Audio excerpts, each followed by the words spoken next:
नमस्कार, आप सबका स्वागत है आज खबर में और मैं हूं अनिल शर्मा।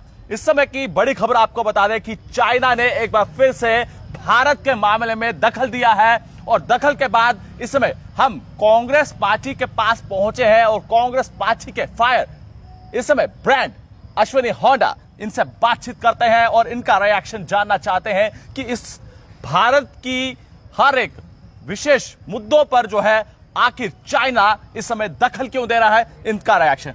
मैं आपका रिएक्शन जानना चाहूंगा। अश्विनी जी, क्या कहना चाहेंगे? देखिए, ये परिस्थितियां आखिर पैदा किसने की है कि आज हर कोई मुंह उठाकर हमारे देश के ऊपर कोई बयान दे देता है, जहां भला बुरा कह देता है। उसकी वजह हिंदुस्तान की सरकार और कमजोर सरकार है। क्या आपको लगता है कमजोर है? कैसे लगता है? आप देखिए, पुलवामा हुआ, क्या एक्शन हुआ? क्या आपको रिएक्शन नहीं मिला? आज तक उसकी रिपोर्ट बाहर नहीं आई है। कांग्रेस तो इसी पर सवाल उठाती है। आखिर अश्विनी जी, कब तक कांग्रेस चुप्पी साधेगी? क्यों नहीं आपको लगता है कि एक बड़ी सर्जिकल स्ट्राइक जो है वो देखने को जरूर मिली है? देखिए, सर्जिकल स्ट्राइक पर हम प्रश्न इसलिए उठाते हैं क्योंकि वो अमेरिका जैसी नहीं हुई। वो जॉय बाइडेन जैसी उसने अफगानिस्तान पर स्ट्राइक की, सर्जिकल स्ट्राइक की और सुबह वीडियो जारी कर दिया। पीआर करके उन्होंने पूरे वर्ल्ड में बताया कि हमने अफगानिस्तान पर स्ट्राइक की है। सर्जिकल स्ट्राइक वो है जैसे कल अल-कायदा के जो 9/11 का मास्टरमाइंड था उसको मार गिराया, उसको बोलते हैं सर्जिकल स्ट्राइक। आज तक भारतीय जनता पार्टी की सरकार ये बता ही नहीं पाई है देश को कि सर्जिकल स्ट्राइक के नफा क्या हुआ, नुकसान क्या हुआ। इन्हीं की मंत्री बोलती थी, मैं नाम नहीं लेना चाहूंगा। आप नाम लें ना, क्यों नहीं? स्वर्गीय सुषमा स्वराज जी कि हमने झाड़ियों में जो है स्ट्राइक की। हमने तो नहीं कहा था, ये पार्लियामेंट में उनका बयान है। देखिए, भारत देश की सेना जो है वो उसका पूरे विश्व में उसका एक नाम है, एक स्थान है। फिर कांग्रेस पार्टी सवाल क्यों उठाती है? इसी पे सवाल है ना अश्विनी जी। उसको क्या जरूरत है, क्या आवश्यकता है चोरी छुपे वार करने की? क्या हमने पाकिस्तान पे वार नहीं किया? क्या हमने पाकिस्तान के 2 टुकड़े नहीं किए? क्या बांग्लादेश हमने नहीं बनाया? तो फिर ये चोरी छुपे वार करने की क्या आवश्यकता थी? आपने तो भारत के सैनिकों का सम्मान गिराया है। भारतीय सेना का सम्मान तो कांग्रेस गिराती है ना। किस बात से? आप लगातार कहीं ना कहीं कांग्रेस पार्टी जो है सेना पर सवाल उठाती है। सेना कभी पीछे से वार नहीं करती है, सेना सामने से लड़ती है। और सेना पर जो सवाल उठाते हैं वो देशभक्त हो ही नहीं सकते। क्या आपके पार्टी के नेता ही लोग जो हैं वो जो जिस तरह से बयान देते हैं, क्या देखिए, हमारा जो सवाल है वो सरकार पर है और सरकार सवाल को सेना पे डाल देती है।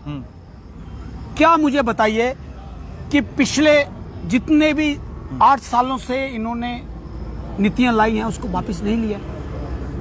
क्या किसान बिल वापस नहीं लिया है? प्रधानमंत्री जी ने सार्वजनिक तौर पर माफी नहीं मांगी है। ये देश के इतिहास में पहला प्रधानमंत्री जी हैं जिन्होंने देश के लोगों से अपनी गलत कानून की वजह से, गलत डिसीजन की वजह से सार्वजनिक तौर पर माफी मांगी। आपको लगता था कि गलत डिसीजन था? हालांकि उन्होंने ये तो स्पष्ट किया कि इस पर जो है वो हम पूरे अगर देश के पूरी तरह से अगर इस बिल के बारे में समझ नहीं आई है तो उसको लेकर उन्होंने एक पूरा बयान दे दिया। तो उस पर कांग्रेस पार्टी का विरोध क्यों, इस तरह से एक मापदंड क्यों? मैं आपको एक और चीज बताने जाऊंगा कि किसान बिल के बाद अब प्रधानमंत्री जी को अग्निपथ को भी वापस लेना पड़ेगा। जिस तरीके से पूरे हिंदुस्तान का युवा इस कानून का विरोध कर रहा है और जिस तरह से सड़कों पर है, और कांग्रेस पार्टी का मानना है कि हमारी फौज कभी भी पार्ट टाइम नहीं हो सकती, हमारी फौज कभी भी टाइम पास नहीं हो सकती। क्या आपको टाइम पास लगता है? आपने इसका उदाहरण आपने देख लिया, जिससे जापानी वीर जो है उसने शिंजो की हत्या कर दी, पूर्व जापानी मंत्री की। वो भी तो अग्निवीर जैसा ही था। वो भी पार्ट टाइम जॉब पर था, वो भी रिटायर हुआ था आर्मी से 4 साल के बाद। देखिए, ये जो अग्निवीर की इनकी पॉलिसी है, ये देश के लिए घातक सिद्ध हो सकती है।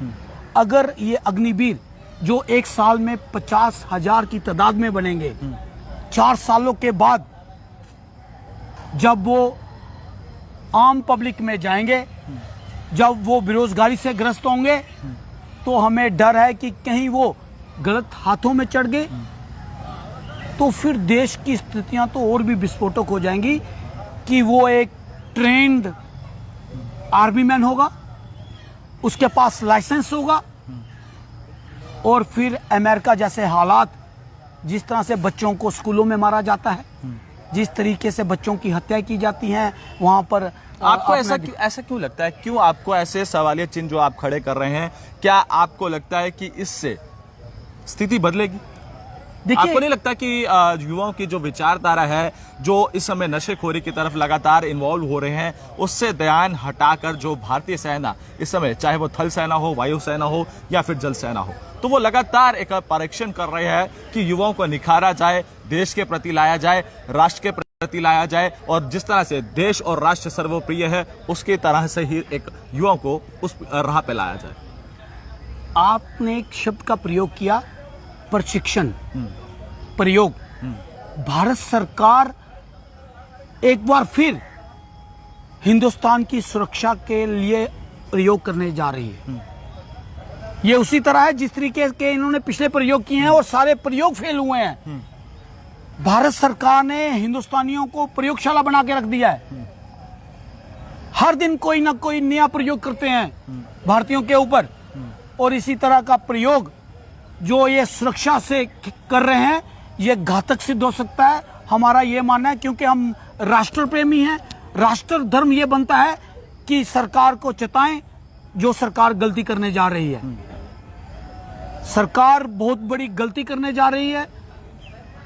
एक पार्ट टाइम चाहे एम्प्लॉय हो, वो उतनी डेडिकेशन से काम नहीं कर सकता है जितना एक रेगुलर, चाहे सिपाही हो, चाहे वो कर्मचारी हो या किसी भी संस्था से जुड़ा हो।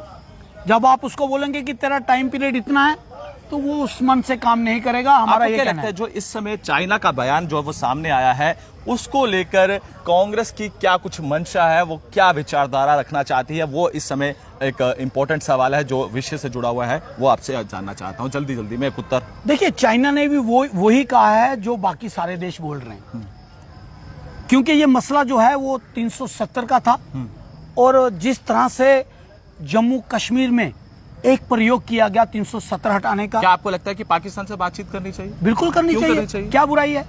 क्या बुराई है, मुझे बताइए। क्या आपको लगता? देखिए, बातचीत से ही मसला हल होने वाला है।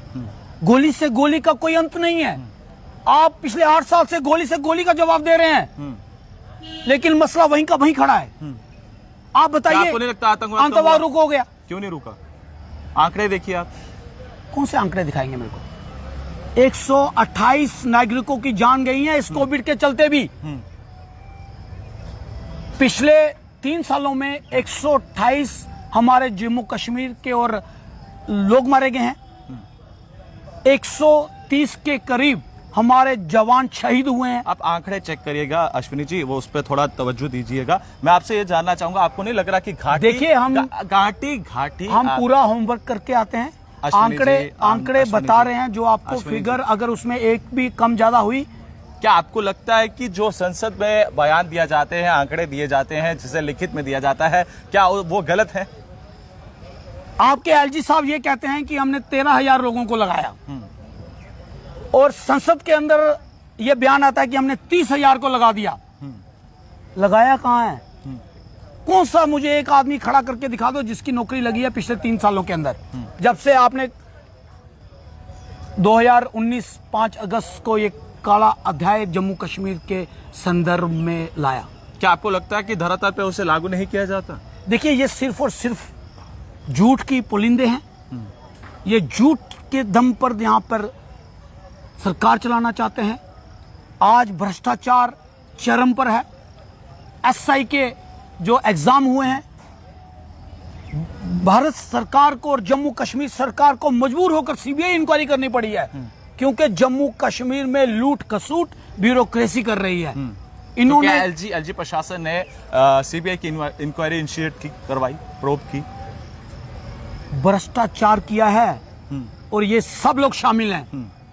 अगर ईडी बाकी चीजों पे ध्यान दे सकती है तो जम्मू कश्मीर के लोगों के संदर्भ में क्यों ध्यान नहीं दिया चलिए, बहुत-बहुत हम शुक्रिया। मांग करते हैं कि इसके ऊपर सीबीआई नहीं ईडी की रेड होनी चाहिए। चलिए, और बहुत बहुत शुक्रिया वो काली बेड़े सामने आने के चाहिए। लिए। और देखिए, एक बड़ा बयान कांग्रेस पार्टी की तरफ से फायर ब्रांड अश्विनी हाना ने दिया है और उनका यही कहना है कि जम्मू कश्मीर में इस समय पूरी तरह से जो एडमिनिस्ट्रेशन जो है वो भ्रष्टाचार से लिप्त है। और इस समय उन्होंने ये साफ तौर पर कांग्रेस का एक और बड़ा बयान सामने आया है जिस पर ये साफ तौर पर कहते हुए नजर आए हैं। अश्विनी हाना कहते हैं कि पाकिस्तान से बातचीत होनी चाहिए। आप लोग किस तरह से देखते हैं, क्या आपकी राय है? आप इस खबर के साथ बने रहे। कैमरा पर्सन दीपक कुमार के साथ, धन्यवाद।